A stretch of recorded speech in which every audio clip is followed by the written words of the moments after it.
Hola, Altubers. Hoy vamos a ponernos de nuevo el sombrero Stetson, cogeremos el caballo y cabalgaremos hacia el sol poniente para encontrarnos con las aventuras vividas en las grandes praderas, a veces en las montañas y solo en muy pocas ocasiones llegando hasta la costa. Hay algún caso, alguna película del oeste se desarrolla cerca del mar, pero no demasiadas, justo de reconocerlo.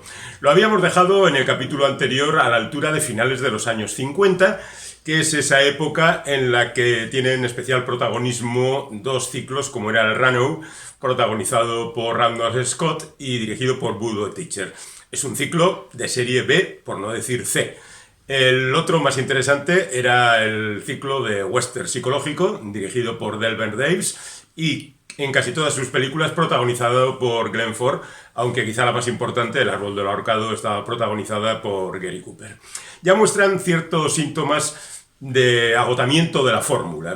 Por aquel entonces se hacen otras películas, algunas interesantes, otras no tanto. Fijaos, dos películas, por ejemplo, protagonizados por Gregory Peck. Una de ellas es Horizontes de Grandeza, que no es un western, que es un melodrama tremendo al estilo de Duelo al Sol, protagonizada también por Gregory Peck, y que hace pues las alabanzas de un cierto modo de vida basada pues en la economía de la ganadería.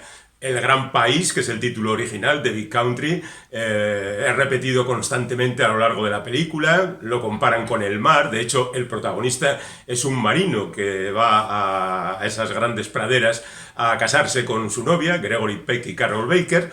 El padre es Charles Bridgeford, que es un viejo ranchero que está convencido de que no hay vida mejor que la que él tiene y está dispuesto a pelearse con quien sea. Quien sea es Bud Ives, que tiene a su familia en una montaña y que están en perpetuo enfrentamiento. En el centro está Gene Simmons, que tiene una propiedad que de alguna manera separa las de sus dos contendientes.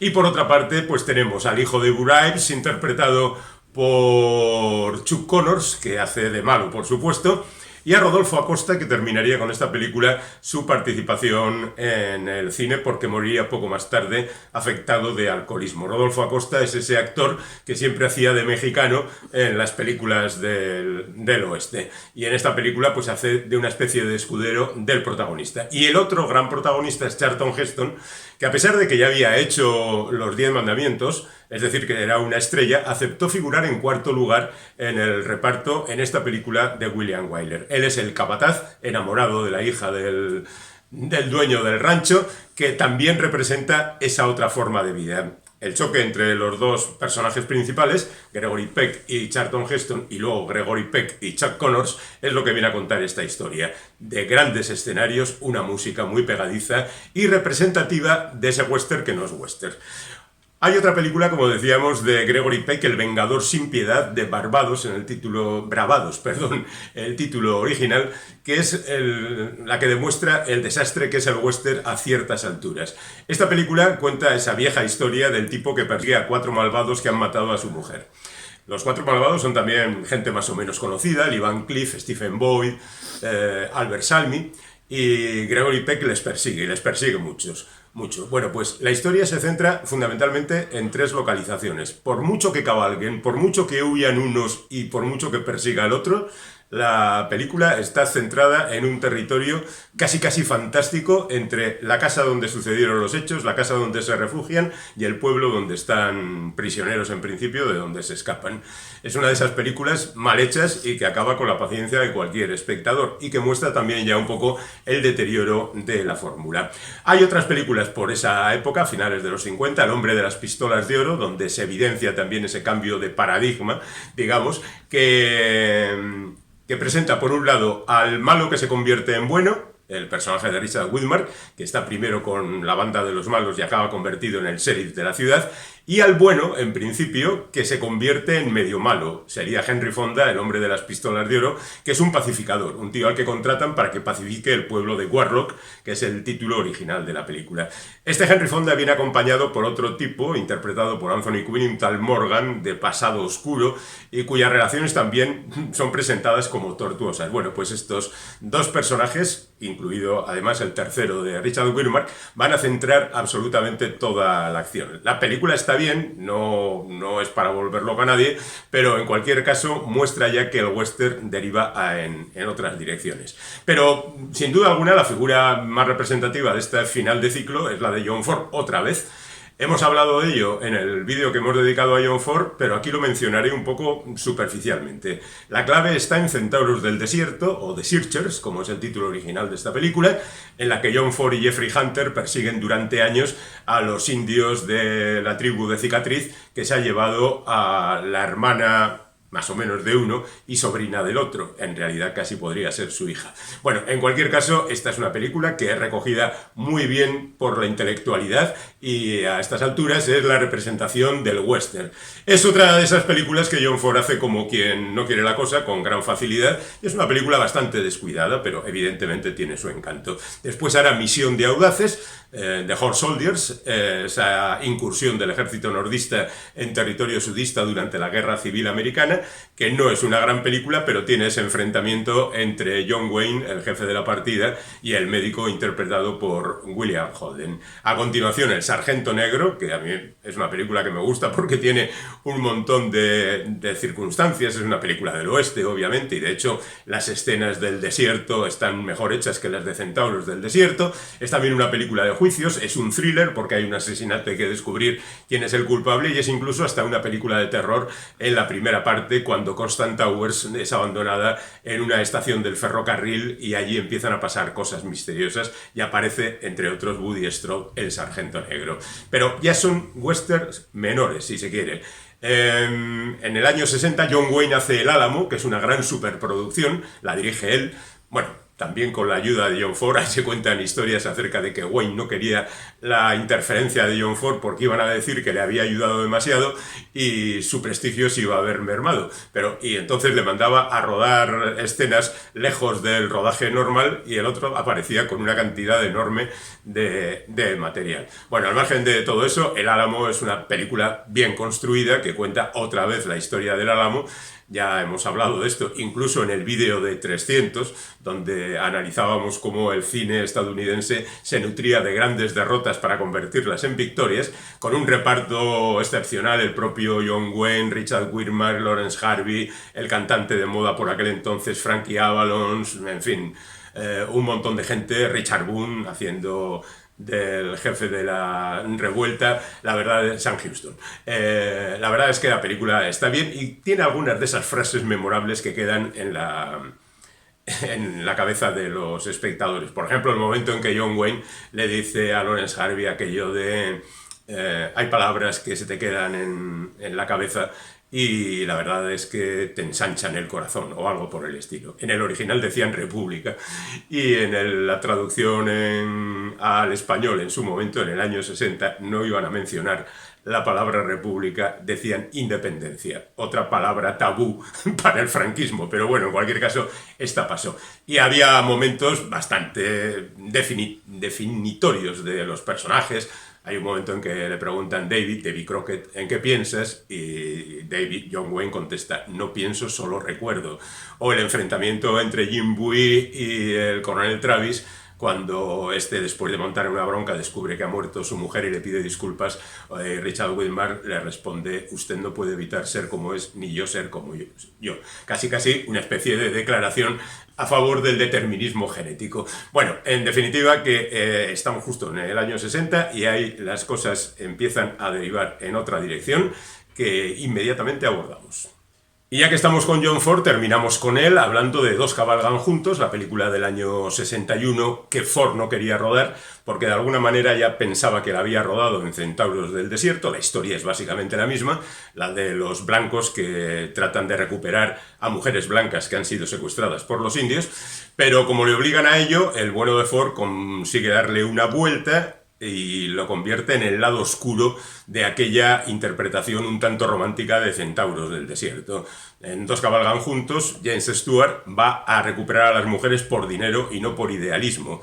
Richard Widmark, si es el personaje, el militar, es un poco idealista y está ahí para compensar la mala sombra de James Stewart, que ya había interpretado papeles semejantes a las órdenes de Anthony Mann en esas 5 películas, en esos 5 western que hizo en los años 50.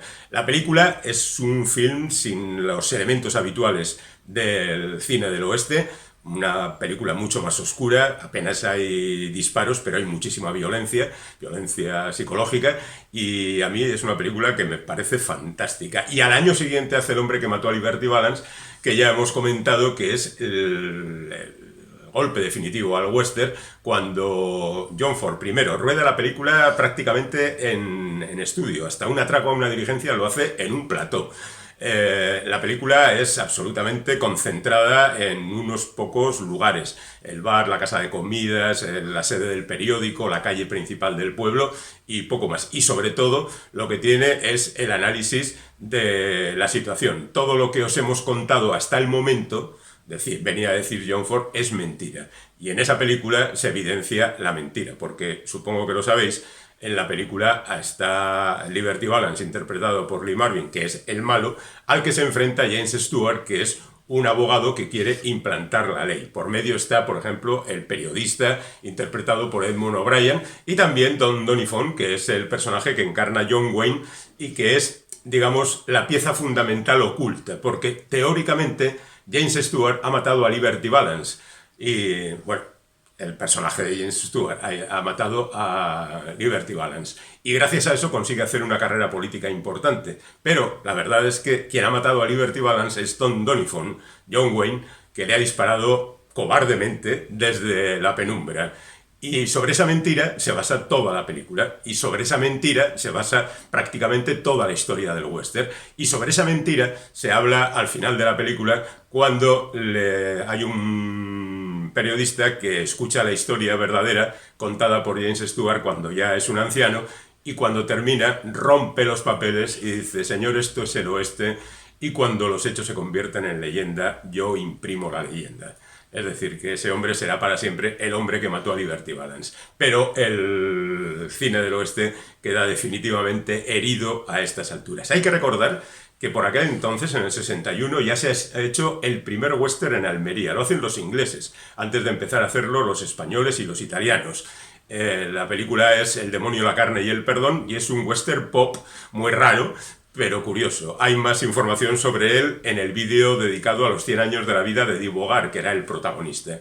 Eso es en el año 61. En el año 62 hay una película que se titula Los valientes andan solos, que dirige David Miller y protagoniza Kirk Douglas, y que escribe Dalton Trumbo. Recordamos que Dalton Trumbo ha sido colocado de nuevo en el mundo gracias a Kirk Douglas en la película Espartaco, porque ya la cosa de la caza de brujas estaba un tanto averiada, y Kirk Douglas decidió que ya bastaba de poner seudónimos a los guionistas que estaban perseguidos por el Tribunal de Actividades Antiamericanas. Entonces, Los valientes andan solos cuenta la historia, digamos, del último vaquero. Un tipo que recorre las grandes praderas, que va huyendo porque su forma de vida no encaja con la civilización, y que tiene un caballo. Ese caballo, representante del western, al final de la película es atropellado por un camión. La representación de los nuevos tiempos, de la modernidad. Algo así como ocurriría poco más tarde con la balada de Cable Hook, pero ya llegaremos a eso. Y evidentemente Los valientes andan solos es el final de una época. Las cosas han cambiado, definitivamente. En el año 61 también aparece las primeras películas guionizadas por un tipo que se llama Sam Peckinpah. Y una de ellas es Gloriosos camaradas. Es una película que no va muy allá. La verdad es que las adaptaciones de los guiones de Sam Peckinpah no son muy buenas. Hay otra, Villa Cabalga, con Jules Briner y Robert Mitchum interpretando los principales papeles, que tampoco va muy allá. Pero también es cierto que el bueno de Peckinpah accede a la dirección y hace su primera película, Compañeros Mortales, que la verdad es una mala película, reconozcámoslo, pero al año siguiente, en 1962, hace una película que ya, y coincide con El hombre que mató a Liberty Balance, hace una película que marca los nuevos tiempos definitivamente. Esa película es Duelo en la Alta Sierra. Duelo en la Alta Sierra no es otra cosa que la reunión de dos personajes que también están en el final de sus días, interpretados por dos representantes del western clásico, como son Randolph Scott y Joel McCrea. Estos dos personajes son viejos pistoleros, y cada uno de ellos tiene un código diferente. Por un lado está el tipo que mantiene el código del honor, Joel McCrea, y por otra está el vividor, Randolph Scott, que decide hacer lo que sea. Les encargan hacer un transporte de oro desde la montaña hasta el valle. Y allí se van los dos, van conociendo otros personajes, rescatan a una novia en apuros, les persiguen el novio y sus hermanos, que son una panda de gente muy peligrosa. Pues fijaos, son James Drury, que había el virginiano por aquel entonces, Warren Oates y gente de ese tipo, mientras estos dos siguen cabalgando camino del lugar seguro. Pero durante el camino el propio Randolph Scott traiciona a su compañero y se quiere llevar el oro. Al final todo acabará en una ensalada de tiros entre el novio y los hermanos y los dos pistoneros viejos, y no contaré el final, pero sí diré que a pesar de que Joel McCrea hizo algunas películas más, Randolph Scott decidió que aquella era una magnífica película para terminar ahí, y en consecuencia terminó justamente su carrera. Bueno, yo creo que la figura de Sam Peckinpah es lo suficientemente importante como para que dediquemos con cierto detalle unos minutos a cada una de sus películas. La siguiente película es Major Dandy, que es una película protagonizada por Charlton Heston. El propio Charlton Heston en su momento tuvo que intervenir para que no despidieran a Sam Peckinpah, porque Peckinpah, que tenía parte de indio nativo americano, era un poco levantisco y montaba escándalos bastante potentes y se peleaba siempre con los productores.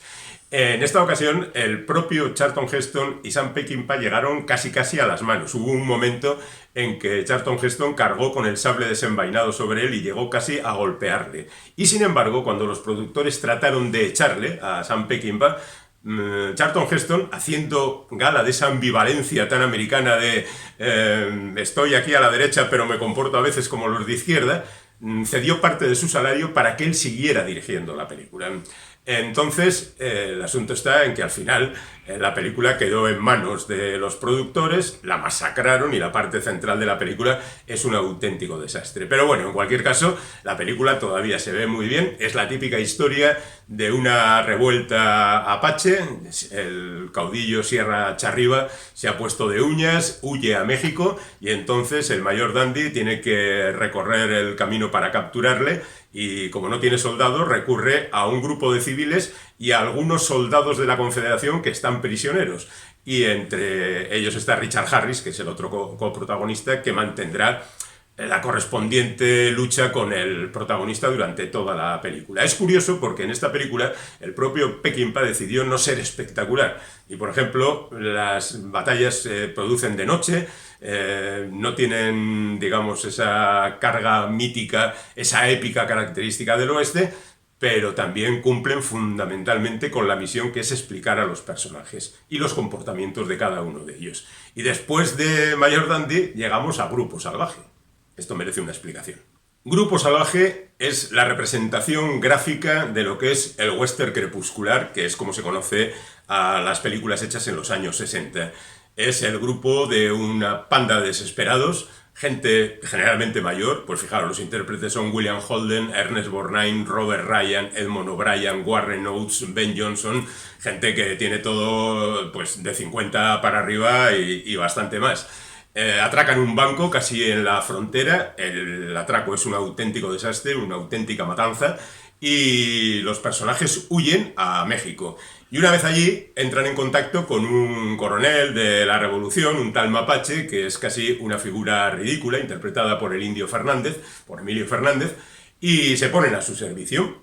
Pero entre el grupo de los desesperados hay un mexicano que decide que no va a trabajar para Mapache, que está fastidiando a su pueblo. Y entonces, aunque roban en un tren un cargamento de armas, él decide quedarse con una caja de rifles para dársela a sus conciudadanos, a sus compatriotas, a los indios de las montañas. Eso hace que Mapache lo descubra, lo coja prisionero y lo torture. Y, mientras tanto, los componentes, los supervivientes del grupo, que a estas alturas son solamente William Holden, Ernest Borgnine, Warren Oates y Ben Johnson, decidan ir a rescatarle y se monte otra matanza descomunal. El público se llevó las manos a la cabeza en algún momento, como por ejemplo las escenas de violencia que están ralentizadas de manera que la efusión de sangre es como muy espectacular y algunos consideraban que bastante morbosa. Bueno, yo creo que no hay que llegar a tanto para considerar esto porque lo que hacía Peckinpah no era más que lo que han venido haciendo otros muchos antes, pero mostrándolo todavía más sucio, más impactante, más dramático y en definitiva casi menos deseable. Es ponernos un poco cara a cara con nosotros mismos y con esos personajes que de alguna manera nos representan, porque también tienen momentos de diversión e incluso momentos líricos como la salida del pueblo del miembro mexicano de la partida, donde se canta la golondrina y bueno, pues tiene su encanto, incluso la discusión de William Holden con el patriarca del pueblo cuando llegan a la conclusión de que incluso los peores de nosotros queremos volver a ser niños. Grupo Salvaje fue un golpe tremendo y evidenció que el western había tomado otros derroteros. Mientras todo esto ocurría, ya habían pasado los spaghetti western o un gran bloque a los que llegaremos en su momento.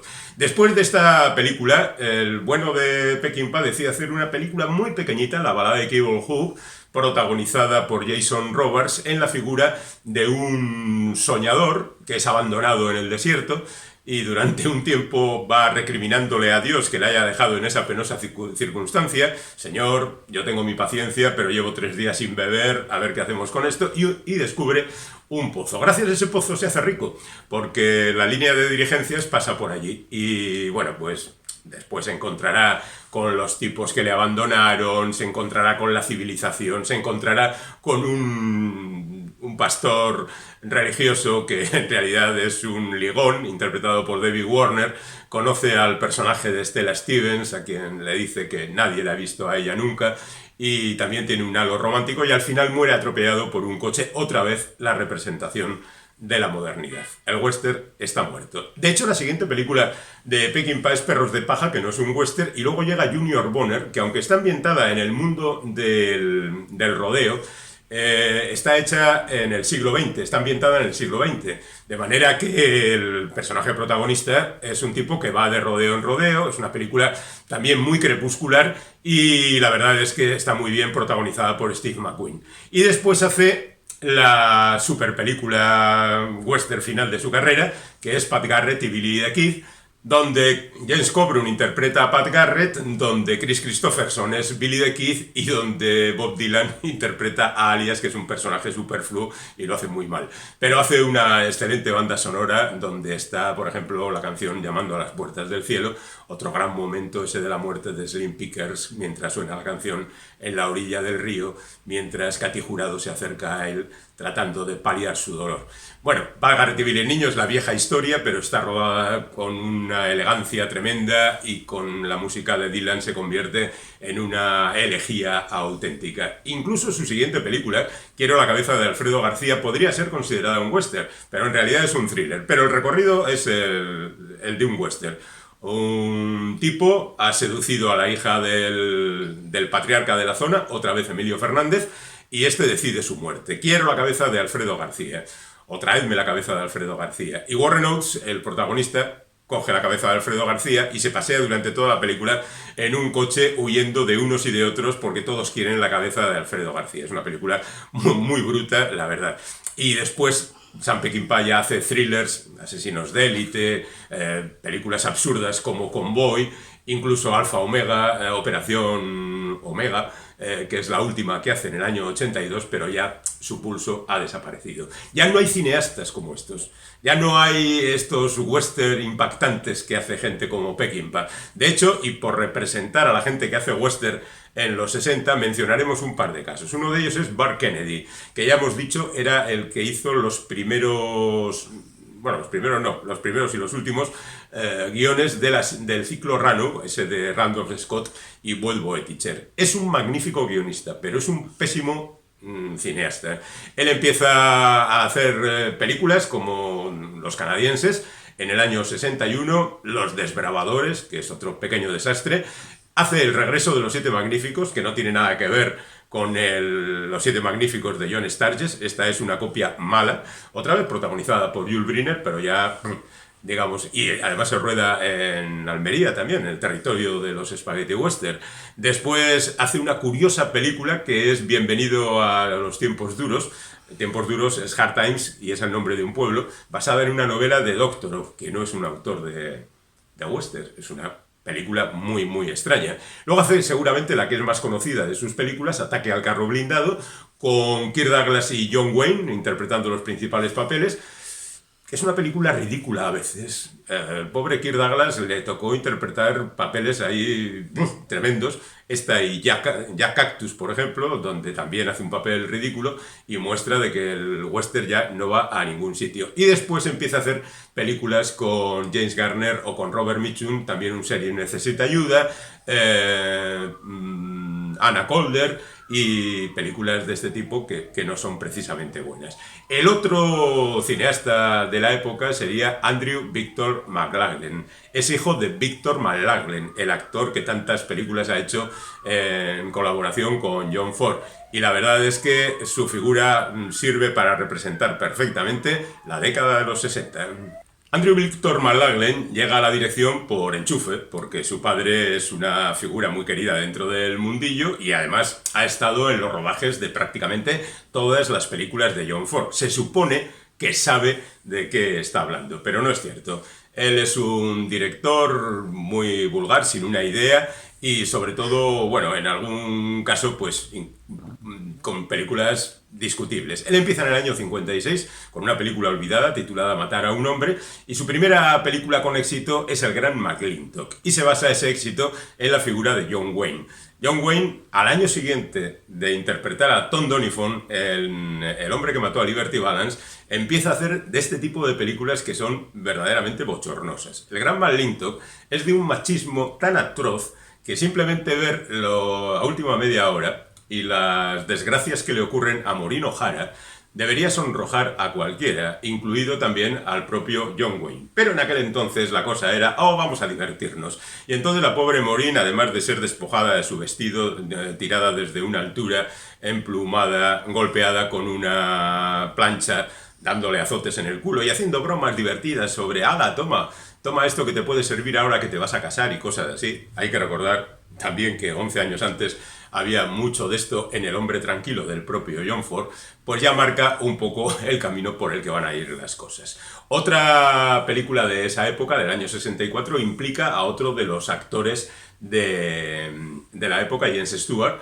que seguía haciendo western, a pesar de todo. Era El Valle de la Violencia, o Shenandoah, como título original, que habla de la historia de un tipo que ve cómo sus hijos son arrastrados a la guerra civil y se propone rescatarlos. Difícilmente encontraremos una película más morosa con episodios tan poco interesantes como los que van pasando a lo largo de la historia. La siguiente es Una dama entre vaqueros, que voy a hacerle el favor de saltar directamente para no ponerme de los nervios, y luego hace Bandolero, otra vez con James Stewart, en este caso junto con Dean Martin, George Kennedy y Raquel Welch, que cuenta una historia en principio mucho más interesante. James Stewart es un facineroso que va y salva a su hermano Dean Martin y a otra gente de la horca, y al mismo tiempo se lleva un pastón del banco. El sheriff, Bart Kennedy, les persigue, pero ellos cogen de rehén a Raquel Welch y se van allá por el desierto y se enfrentan a los indios y viven multitud de ocasiones. Los episodios no son malos, pero están contados con un aburrimiento atroz. Es todo previsible, no hay ninguna sorpresa y los chistes de Dean Martin siguen siendo abominables. Bueno, después de eso hace una película que también debería haber sido mucho mejor de lo que es Camino de Oregón, de Way West, y desperdicia un reparto compuesto por Kirk Douglas, Robert Mitchum, Richard Widmark. Es la película donde debuta Sally Field y cuenta la historia de una caravana que va camino de Oregón. Bueno, pues pasan multitud de cosas y cualquier otro cineasta lo hubiera hecho interesante, pero la sensación es de aburrimiento. Y es que otra de las características de este cineasta es que alarga innecesariamente prácticamente todas las secuencias. Un buen récord de secuencia a secuencia mejoraría el tema. Después de eso, Desafío en el rancho con Doris Day. No hace falta decir más, ¿verdad? Los Indestructibles, en este caso con John Wayne y Rock Hudson, que interpreta a un oficial del ejército confederado que se une circunstancialmente con John Wayne, que lleva un ganado, un rebaño de ganado de aquí para allá, y los mexicanos tratan de hacerse con el rebaño, y ahí está. Y Chisum, que vendría a ser otra vez el encuentro con los personajes de Billy el Niño, porque Chisum es un personaje que, además de crear nuevos caminos para la ganadería en aquel entonces, un personaje real, pues estuvo presente en la guerra del condado de Lincoln, que es donde tuvo ocasión los enfrentamientos entre Billy el Niño y Pat Garrett. Bueno, es otra película absurda, y La soga de la horca sería la siguiente, y con eso terminamos el repaso. Después hará películas McLaglen famosas como Lobos marinos o Patos salvajes. Patos salvajes dio pie a una serie de secuelas que dieron mucho dinero, y el reparto de la primera, pues fijaos, tenía a Richard Barton, Roger Moore, Richard Harris, Stuart Granger. La verdad es que casi todos los actores querían trabajar con él, no veían después las películas, porque si no es absolutamente incomprensible. Y así llegamos al año 70, donde ya el western prácticamente desaparece. En la próxima y última entrega tendremos también que retroceder para acercarnos al spaghetti western. Yo creo que ha quedado claro que a mí particularmente el spaghetti western no es el género que más me gusta, en principio, porque me parece una falta de respeto al western original. El spaghetti western es ese western que gusta a los que no les gustan los western, y a los que nos gustan los western, pues no nos gusta el spaghetti western, pero lo aclararé más directamente en el siguiente capítulo. También quiero hacer hincapié en la desaparición del sistema de los estudios en aquel entonces, y la muerte de algunos actores representativos del western, porque entre finales de los 50 y principios de los 60 mueren algunos actores muy famosos. Humphrey Bogart muere con 57 años. Vale, Humphrey Bogart hizo algún western, pero no es un actor de western. Tyrone Power, que hizo algún western como Tierra de Audaces, interpretando a Jesse James, tampoco es un actor de western. Fundamentalmente se relaciona con el cine de aventuras, pero murió con 44 años. En el año 59 muere Errol Flynn con solo 50 años. Hizo montones de western, aunque su figura es la del cine de aventuras. Después, en el 60, muere Clark Gable con 59 años, que ha hecho muchos western en su última etapa, pero su imagen es otra. Su imagen es la de Red Butler, en Lo que el viento se llevó. Pero a continuación muere Gary Cooper en el año 61 con solo 60 años, y este sí que es una pieza fundamental dentro del cine del oeste. A continuación muere Marilyn Monroe, pero Marilyn Monroe hizo Río sin retorno solamente, y no es una figura del western. Pero muere también Alan Ladd con 50 años solamente, y Spencer Tracy con 66, aunque Spencer Tracy tampoco está relacionado con el western. Lo que quiero decir es que la muerte de toda esta gente también viene a cambiar bastante las cosas en Hollywood. Ya digo que desaparece el sistema de estudios, los tiempos van cambiando, nace una nueva generación, y esa nueva generación ya no está interesada en el western. Así que por ese terreno vamos a tener una enorme sequía a partir del año 70, hasta que en los años 80 se recuperan algunas cosas, después hay algunos hitos, y prácticamente ahora el western reivindica otro tipo de cosas. Ya digo que esto será materia para comentar más adelante. Y después de la muerte de toda esta gente que os decimos, pues todavía queda John Wayne como máximo representante del actor relacionado con el western, pero también gente como Burt Lancaster, Kirk Douglas, que ya digo, el pobre le hacen hacer algunas películas ridículas, James Stewart, Henry Fonda. Todavía queda material para hacer western, pero no se aprovecha porque el western, y en concreto la estética del western, ha quedado relegada a algo como despreciable, nada interesante y sobre todo nada económicamente rentable. Tenemos un último capítulo que dedicar a esos 50 años que nos separan del spaghetti western, 50 y tantos, y lo haremos en un próximo vídeo.